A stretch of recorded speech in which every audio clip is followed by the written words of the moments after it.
This is Land of Havilah, Jeremiah 27. In Jeremiah 1:4, Yahweh told Jeremiah he would be a prophet to the nations. Jeremiah goes to the nations in this chapter. Verse 1.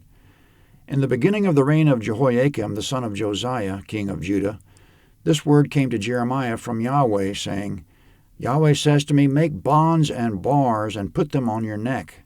Then send them to the king of Edom, to the king of Moab, to the king of the children of Ammon, to the king of Tyre, and to the king of Sidon, by the hand of the messengers who come to Jerusalem to Zedekiah, king of Judah. Give them a command to their masters, saying, Yahweh of armies, the God of Israel, says, You shall tell your masters, I have made the earth, the men, and the animals that are on the surface of the earth by my great power and by my outstretched arm. I give it to whom it seems right to me. Now I've given all these lands into the hand of Nebuchadnezzar, the king of Babylon, my servant. I've also given the animals of the field to him to serve him.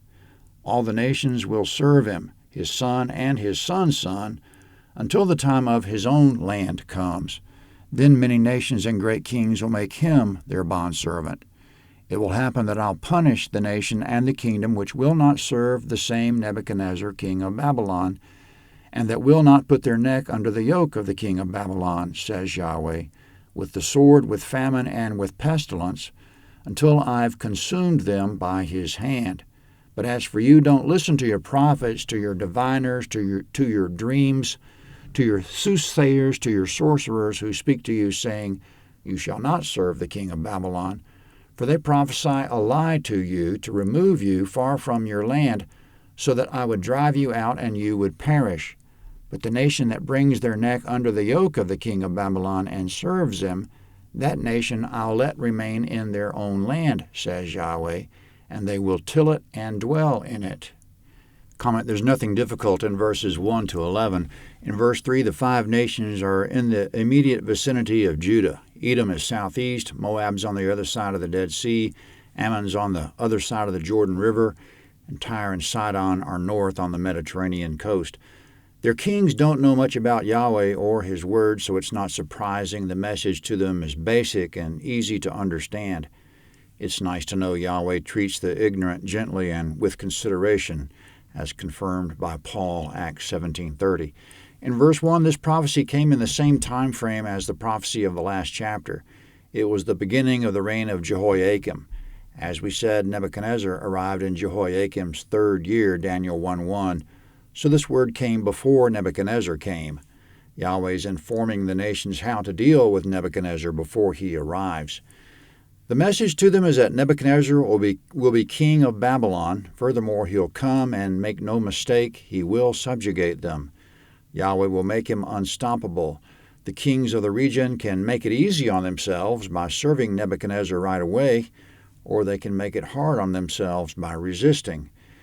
In verse 11, the nation that serves him will remain on its own land, till it and dwell in it. The nation that refuses to serve him, in verse 8, Yahweh will punish with the sword, famine, and pestilence until he has consumed that nation from its land.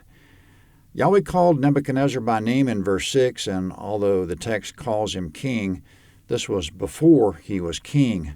Jehoiakim was king of Judah in 609, and Nebuchadnezzar wasn't king of Babylon until 605. So yes, Yahweh did call Nebuchadnezzar king in verse 6 before he was king. In verses 2 and 3, Yahweh told Jeremiah to send the message by the messengers that go back and forth between the king of Judah and the other 5 kings. In verse 2, Yahweh commands Jeremiah to make bonds and bars and wear them around his neck. It's also translated a yoke out of leather straps and wooden crossbars. In the next chapter, chapter 28, we'll find Jeremiah about 14 years later in the temple wearing the yoke, having worn the yoke and made a public spectacle out of himself all those years for Yahweh's sake. The yoke emphasizes Yahweh's word that Judah will wear the yoke of Nebuchadnezzar and all the other nations. Jeremiah is also to send a yoke to each of the 5 foreign kings, along with Yahweh's message. When they see the yokes, it'll leave a lasting impression on them so that they can't forget the substance of the message. In verse 9, the message to them is, don't listen to your lying prophets, diviners, soothsayers and sorcerers who tell you, you shall not serve Nebuchadnezzar. If you listen to that lie, you'll perish. Yahweh set it up for all the kings in verses 4 and 5 by identifying himself as Yahweh of armies, the God of Israel, who made the earth, the men, and the animals that are on it by his great power and outstretched arm. That's Yahweh's identity for anyone who doesn't have a clue who he is. He's the God of Israel. He commands the warring heavenly hosts.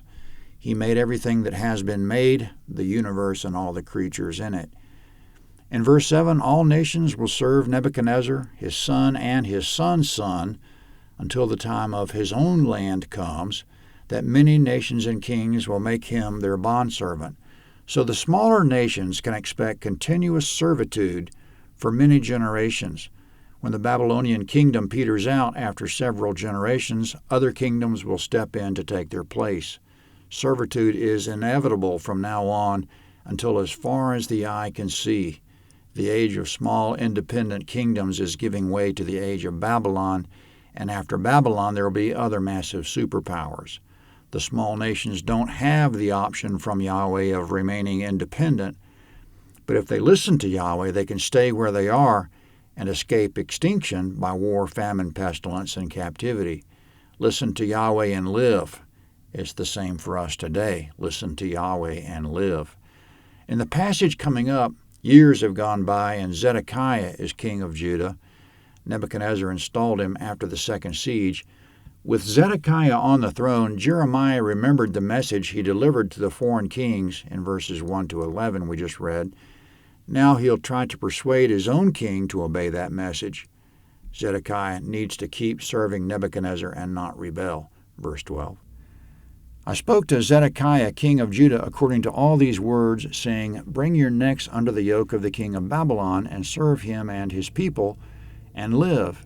Why will you die, you and your people, by the sword, by the famine, and by the pestilence, as Yahweh has spoken concerning the nation that will not serve the king of Babylon?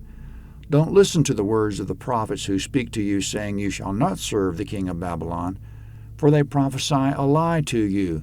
For I have not sent them, says Yahweh, but they prophesy falsely in my name, that I may drive you out and that you may perish, you and the prophets who prophesy to you. Comment in verses 12 to 15, the text is skipping ahead to Zedekiah's reign. Zedekiah reigned from the second siege to the third siege. He was responsible for bringing the third siege on himself. In the second siege, Nebuchadnezzar took King Jehoiakim, King Jeconiah, and 10,000 captives, and as we said, he installed Zedekiah, 2 Kings 24, 13, and 17. In verse 12, it's King Zedekiah, bring your neck under the yoke of Nebuchadnezzar, serve him and live. In verse 13, why will you and your people die? That would be an unforced error on your part. In verse 14, don't listen to the false prophets who tell you you won't serve the king of Babylon. That's a lie.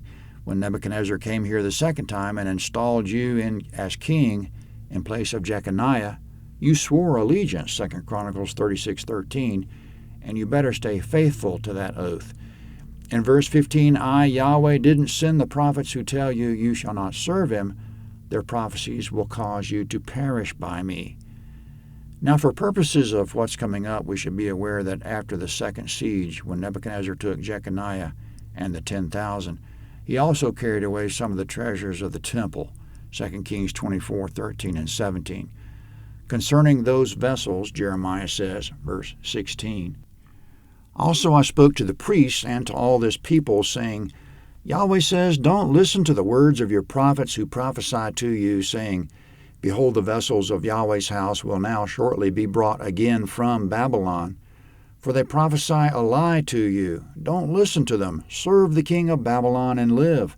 Why should this city become a desolation? But if they are prophets, and if Yahweh's word is with them, let them now make intercession to Yahweh of armies, that the vessels which are left in Yahweh's house, in the house of the king of Judah and at Jerusalem, don't go to Babylon. Comment in verses 16 to 18, the second siege has already taken place, and some of the temple's vessels have already been taken to Babylon. Jeremiah spoke to the priest and to all the people. Probably he spoke to them multiple times, saying, "Don't listen to the prophets who tell you that the vessels of Yahweh's house will soon be brought back. That's a lie.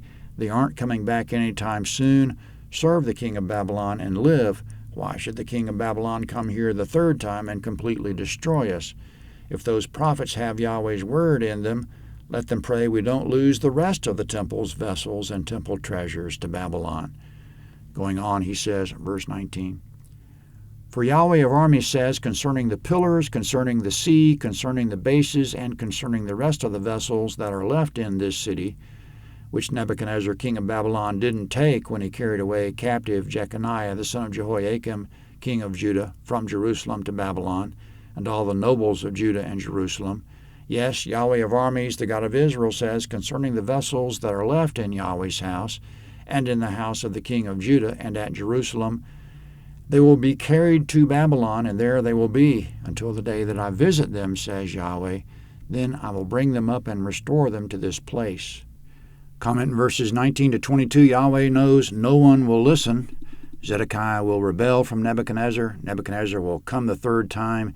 In verse 20, this time the Chaldeans will completely rob the temple, including the 2 gigantic brass pillars that stand on the porch and the gigantic brass water container called the sea, which have been there since the times of King Solomon, the last 400 years. The Chaldeans will break these up and carry away the pieces. This was fulfilled in 2 Kings 25:13. And the Chaldeans will take the rest of the golden vessels and every other magnificent item from the temple, and they'll take all the king's treasures in verses 21 and 22, all of it to Babylon. 2 Kings 25 records the fulfillment of that. In verse 22, all the temple treasures will remain in Babylon until the day Yahweh visits Babylon. Then Yahweh will bring the vessels back and restore them to this place. The fulfillment of that is recorded in Ezra chapters 1, 5, and 6. What a miracle that after 70 years, not just the people were able to come back, but they got the temple treasures back. As unlikely as it all was, Jeremiah called the third siege and the outcome of it and the resolution of it 70 years later. It wasn't just a matter of the prophets prophesying all sorts of things and the work survived of the guy who got it right. It's more a matter of Jeremiah prophesying so precisely that we know Yahweh is God and gives the land to whoever he wants, just as he described himself to the foreign kings. Jeremiah 28 is next.